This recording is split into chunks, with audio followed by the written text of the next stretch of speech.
सिनेमेराव दोन गोष्टी आहेत. तोंडात देवाचं नाव आहे पण मनात संसार आहे. हनुमंतरायाच्या तोंडातही देवाचं नाव होतं आणि मनात हृदयात सुद्धा देवच बसलेला होता. जर माझा राम यात नसेल तर मला याचं काही नाही. सोने रूपे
सोन्याला किंमत देत नाही. कामिनी आणि कांचन याच्यातच सगळं दुःख भरलेलं आहे. जे लोक कामिनी आणि कांचनात आसक्त झाले त्यांच्या रोजच्या पुढे कायमचं रडणं त्यांच्याकडे गाणं म्हणतात. कामिनी कांचनात गुंतले. राका कुंभार, गोरोबा कुंभाराचा भाऊ राका कुंभार. लक्षात घ्या. मग ते गोरोबा काका मडके करायचे आणि राखा काका. लक्षात घ्या. जेवढे कुंभार त्यांना काका म्हणतात. बरं का? गोरोबा काका तर राका हे सुद्धा कुंभार त्यांचे भाऊच होते. मग हे काय झालं, यांना हे गेले मुळ्या आणायला. यांचा निर्वाह होता शेतातून मुळ्या आणणे विकणे. मग लाकडं आणण्याकरता गेले. दोघं पती पत्नी मुळे आणण्याकरता गेले. ती गेल्यानंतर छोटीशी मुलगी 8 वर्षाची, त्यांची मुलगी 7-8 वर्षाची मुलगी त्यांच्या सोबत गेली सुट्टीच्या दिवशी. गाड्या मुरता 3 ठिकाणी. आई एकीकडे गाड्या मुरते, बाबा एकीकडे मुरतात. ती छोटीशी मुलगी मागे, बाबाच्या मागे. मग सुरू बाबा ही एक गाडी घ्या, ही एक घ्या, असं करता करता अचानक त्या राका महाराजांचं लक्ष एक सोन्याचे कडक पडलेलं होतं. त्या सोन्याचं कडक पडलेलं होतं. त्यांनी ते पाहिलं आणि पाहिल्यानंतर तिथून चालले ते. जातात त्यांना वाटलं मागून पोरगी यायला लागली आपली, तिला काय करते, पण दुसऱ्याची वस्तू आहे. मग ती हिनं जर घेतली तर आपल्याला दोष लागेल नाही का. भगवंताचे भक्त निष्काम असतात, दुसऱ्याचं घेत नाही. इथे दुसऱ्याचं घ्यायला कोणाला संकोच वाटत नाही. आमच्या इथे तर भूषण झालं. दुसऱ्याची वस्तू घेणं, चोरणं, वापरणं आणि ते दुसऱ्याला मूर्ख समजून ते गोष्टी भूषण दाखवणं. लक्षात ठेवा, दुसऱ्याची वस्तू घेऊ नये. विना कष्टाचं घेतलं की माणसाला पाप्याचे धन जाय त्याच रीतीने ज्याची जशी वासना. म्हणजे ते सोन्याचं कडं पडलेलं आहे, कोणाचं तरी आहे, कोणाची तरी आहे. म्हणजे जीव गुंतलेला, त्यात हरपल्यानंतर किती जीव तुटतो माणसाचा, आहे की नाही. मग सोन्याचं कडं हरपलं असेल, त्या घाई गडबडीत निघून गेली असेल ती माऊली, मग ती कोणाची तरी हाय लागते आपल्याला. या मुलीनं ते सोन्याचं कडं घेऊ नये म्हणून त्या राका कुंभारांनी काय केलं, त्याच्यावर माती टाकू लागली. ती छोटीशी मुलगी बाबाला म्हणते, बाबा काय करता, कशाला मातीवर माती टाकता. काय म्हणजे मुलगी, कशाला मातीवर माती टाकता. म्हणजे तुमच्या दृष्टीनं तरी ते सोनं आहे, माझ्या दृष्टीनं ती माती.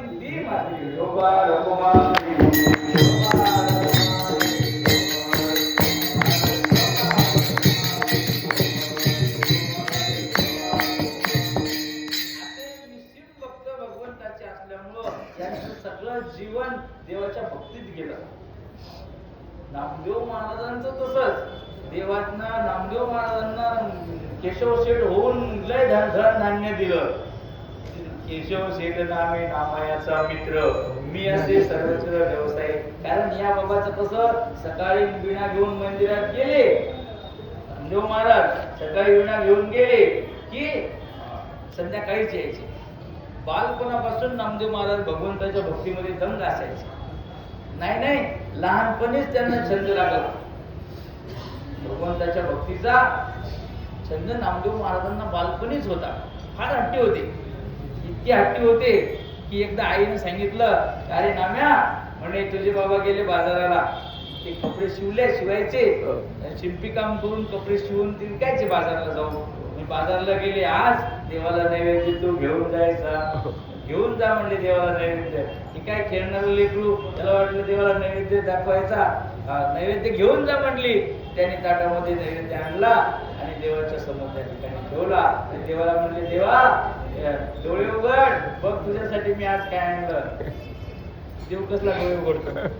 देव डोळे उघडतो. आमचे पोरं नैवेद्य नेतात, लगेच नेतात, लगेच वापस येतात. हो, दोन देव आहेत आमच्या इथं, इकडे विठोबाचं मंदिर, इकडे रुक्माईचं मंदिर. मग ते दारे उघडत नाहीत काचाचं, इकडे नुसतं दाखवतात रुक्मीला, लगेच आले. मग असा नैवेद्य नामदेव महाराजांनी दाखवला नाही. नामदेव महाराजांनी नैवेद्य देवाच्या समोर ठेवला. ठेवल्यानंतर वाट पाहिली. 5 मिनिटं झाले, अजून का देव येत नाही, अजून का येत नाही, कुठे गुंतला देवा. देव महाराजांची हळवणी करू लागली.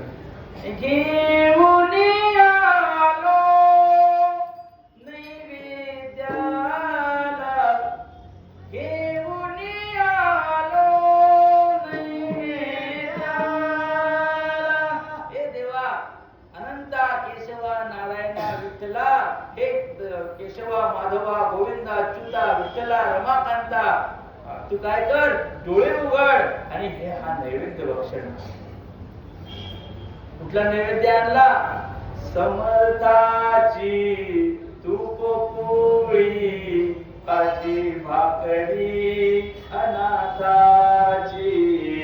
आज पोळीचा नैवेद्य नाही, ही भाजी भाकर आहे, दही भाताचा नैवेद्य आहे. मग हा नैवेद्य तुझ्याकरता आणला. घेऊन आलो नैवेद्याला, एकंदरी घास घे विठ्ठला, एकंदरी घे घास विठ्ठला. लय वेळ विनंती केली, देव येत नाही. म्हणले आता डोकं फोडून घेतो. आणि डोकं फार दिवशी दगडावर आदळलं. आदळलं म्हणजे आदळणार, तोच देव प्रकट झाली. मध्ये हात घातला. अरे म्हणे नामाचा काय करतो? आणि किती वेळ बोलवतो देवा, चला लवकर, उशीर होतोय, आई घरी वाट बघते.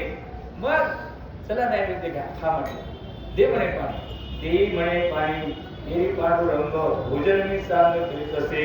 मग देवानं नामदेवाच्या हातून हात धुतले, पाणी घेतलं, यथेच्छ भोजन केलं. आणि भोजन केल्यानंतर दगडाची मूर्ती ज्यांच्या हातून जेवण करते, हा काय साधारण महिमा आहे संतांचा? ही भक्ती आहे महाराज.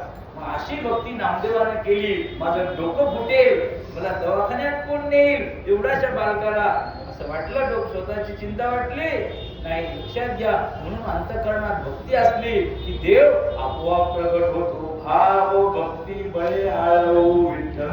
आळवू शब्द बोलत आहे की नामदेवानं देवाला आळवलं. कशाने आळवलं?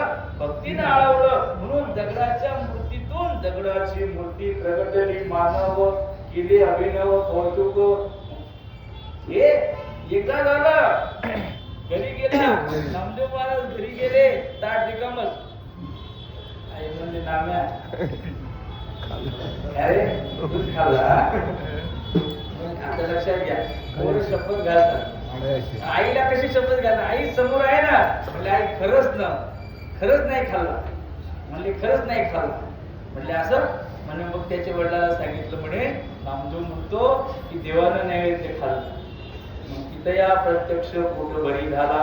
नामदेव महाराजांचे वडील म्हणले असं कर, मला पुन्हा दाखव.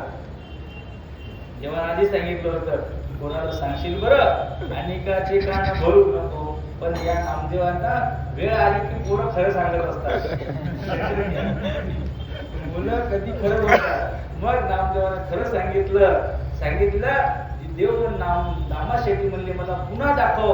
दामाशेठी खांबाच्या आडी लपले आडे उभे राहिले. नामदेव महाराज पुन्हा गेले. पुन्हा त्या ठिकाणी आळवणी केली. पुन्हा त्याच भावनेनं आळवणी केली आणि आळवणी केल्यानंतर भगवंताला पुन्हा यावं लागलं. मग अशा प्रकारचा हा भाव आहे. तो भाव भावपूर्ण भक्ती अंतःकरणात असेल तर देव प्रगट झाल्याशिवाय राहत नाही.